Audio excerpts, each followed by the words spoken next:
ఏపీలో ఎమ్మెల్సీ ఎన్నికల నగారం మోగింది. ఎమ్మెల్సీ ఎన్నికలకు షెడ్యూల్ విడుదలైంది. ఫిబ్రవరి 27న పోలింగ్ జరగనుంది. మార్చి 3వ తేదీన ఓట్ల లెక్కింపు చేస్తారు. ఈ మేరకు కేంద్ర ఎన్నికల సంఘం ఈ షెడ్యూల్ను ప్రకటించింది. మరోసారి ఎమ్మెల్సీ ఎన్నికలకు రంగం సిద్ధమైంది. ఆంధ్రప్రదేశ్లో 3 ఎమ్మెల్సీ స్థానాలకు కేంద్ర ఎన్నికల సంఘం షెడ్యూల్ విడుదల చేసింది. వాటిలో 1 టీచర్, 2 గ్రాడ్యుయేట్ ఎమ్మెల్సీ స్థానాలు ఉన్నాయి. ఫిబ్రవరి 3వ తేదీన ఈ ఎన్నికలకు సంబంధించిన నోటిఫికేషన్ విడుదల చేయనున్నట్లు ఈసీ వెల్లడించింది. ఏ జిల్లాలలో ఎన్నికలు జరగనున్నాయి, ఎవరెవరు పోటీ చేయనున్నారో తెలియాలంటే ఈ స్టోరీ చూడాల్సిందే.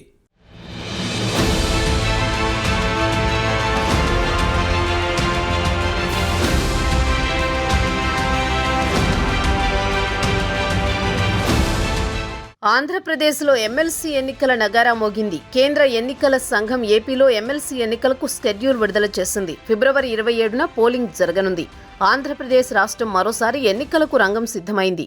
ఈ మేరకు కేంద్ర ఎన్నికల సంఘం షెడ్యూల్ విడుదల చేసింది. రాష్ట్రంలో 3 ఎమ్మెల్సీ స్థానాలకు కేంద్ర ఎన్నికల సంఘం షెడ్యూల్ విడుదల చేసింది. రాష్ట్రంలో 1 టీచర్, 2 గ్రాడ్యుయేట్ ఎమ్మెల్సీ స్థానాలకు ఈ షెడ్యూల్ విడుదలైంది. ఫిబ్రవరి 3న నోటిఫికేషన్ విడుదల చేయనున్నట్లు కేంద్ర ఎన్నికల సంఘం తెలిపింది. ఫిబ్రవరి 27న పోలింగ్, మార్చి 3న ఓట్ల లెక్కింపు ఉంటుందని ఆ షెడ్యూల్లో కేంద్ర ఎన్నికల సంఘం పేర్కొంది. ఇదే క్రమంలో తెలంగాణలోనూ 3 ఎమ్మెల్సీ స్థానాలకు షెడ్యూల్ విడుదల చేసింది. తెలంగాణలో గ్రాడ్యుయేట్, 2 టీచర్ స్థానాలకు షెడ్యూల్ విడుదలైంది. ఎన్నికలు జరగనున్న జిల్లాల్లో తక్షణమే ఎన్నికల ప్రవర్తనా నియమావళి అమలు కానుంది అని ఈసీ పేర్కొంది.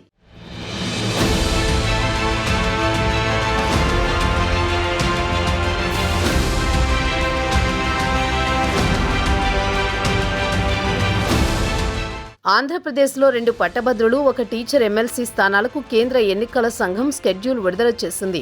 కృష్ణా, గుంటూరు, తూర్పు, పశ్చిమ గోదావరి జిల్లాల పట్టభద్రుల నియోజకవర్గాలకు, శ్రీకాకుళం, విజయనగరం, విశాఖపట్నం ఉపాధ్యాయ ఎమ్మెల్సీ నియోజకవర్గానికి ఎన్నిక జరగనుంది. ఈ మేరకు ఎన్నికల సంఘం షెడ్యూల్ ప్రకటించింది. ప్రస్తుతం కృష్ణా, గుంటూరు గ్రాడ్యుయేట్ నియోజకవర్గానికి ఎమ్మెల్సీగా కెఎస్ లక్ష్మణరావు, తూర్పు, పశ్చిమ గోదావరి జిల్లాల పట్టభద్రుల నియోజకవర్గానికి పాకలపాటి రఘువర్మ ప్రాతినిధ్యం వహిస్తున్నారు. వీరి పదవీకాలం ఈ ఏడాది మార్చి 29తో ముగియనుంది. ఈ నేపథ్యంలో కేంద్ర ఎన్నికల సంఘం షెడ్యూల్ విడుదల చేసింది. ఫిబ్రవరి 3న ఎన్నికలకు సంబంధించి నోటిఫికేషన్ విడుదల చేయనున్నారు. మరుసటి రోజు నుంచే నామినేషన్స్ స్వీకరిస్తారు. ఫిబ్రవరి 10న నామినేషన్స్ వేయడానికి ఆఖరు తేదీగా నిర్ణయించారు. ఫిబ్రవరి 11న నామినేషన్ల పరిశీలన జరుగుతుంది. నామినేషన్ల ఉపసంహరణకు తుది గడువు ఫిబ్రవరి 13. పోలింగ్ ఉదయం 8 గంటల నుంచి సాయంత్రం 4 గంటల వరకు జరగనుంది. మార్చి 3న కౌంటింగ్ ప్రారంభమవుతుంది. మార్చి 4న కానీ లేదంటే మార్చి 5న కానీ ఫలితాలు వెలువడనున్నాయి.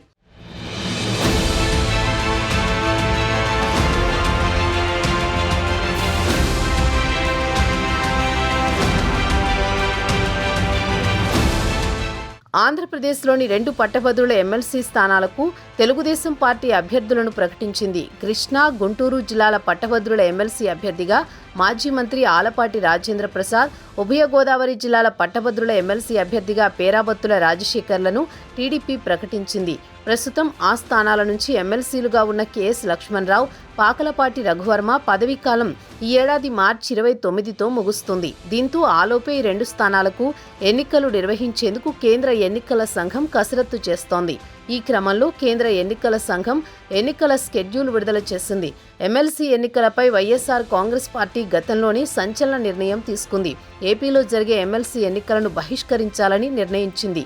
రాష్ట్రంలో శాంతి భద్రతలు సరిగా లేవని, ఈ ఎన్నికలు ధర్మబద్ధంగా జరిగే అవకాశాలు కనబడడం లేదని ఆరోపిస్తూ ఎన్నికలను బహిష్కరిస్తున్నట్లు తెలిపింది. అంతేకాకుండా ఓటర్లు ప్రశాంతంగా ఓటు వేసే పరిస్థితి కూడా లేదని, తీవ్రవాదుల్ని అరెస్ట్ చేసినట్లు తమ కార్యకర్తలను అరెస్ట్ చేస్తున్నారని వైసీపీ ఆరోపిస్తోంది. ప్రభుత్వానికి రాజకీయ నాయకుల వేధింపులే ప్రధాన లక్ష్యంగా ఉంది. ఇలాంటి పరిస్థితుల్లో ఎమ్మెల్సీ ఎన్నికలను బాయ్కాట్ చేయాలని నిర్ణయించుకున్నామని వైసీపీ ఇటీవలే ఓ ప్రకటనలో వెల్లడించిన సంగతి తెలిసిందే.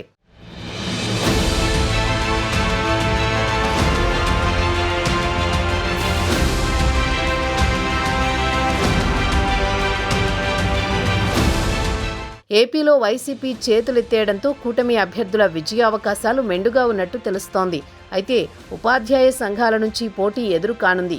ఒకవేళ వైసీపీ పోటీ చేయకుండా ఉపాధ్యాయ సంఘాల అభ్యర్థులకు మద్దతు పలికితే పోటీ గట్టిగా ఉంటుందని రాజకీయ పరిశీలకులు చెబుతున్నారు. ప్రస్తుతం వైసీపీకి ఊహించని ఎదురుదెబ్బలు తగులుతున్నాయి. ఈ పరిస్థితుల్లో అభ్యర్థులను పోటీకి దింపి గెలిచే పరిస్థితి లేదు. అధికారంలో ఉన్నప్పుడే కొన్ని స్థానాల్లో వైసీపీ గెలవలేకపోయింది. అలాంటిది ఇప్పుడున్న పరిస్థితుల్లో అసలు పోటీ చేయడానికే అభ్యర్థులు దొరకని పరిస్థితి. ఒకవేళ పోటీ పెట్టి ఓడిపోతే అదొక అవమానంగా భావించే వీలుంది.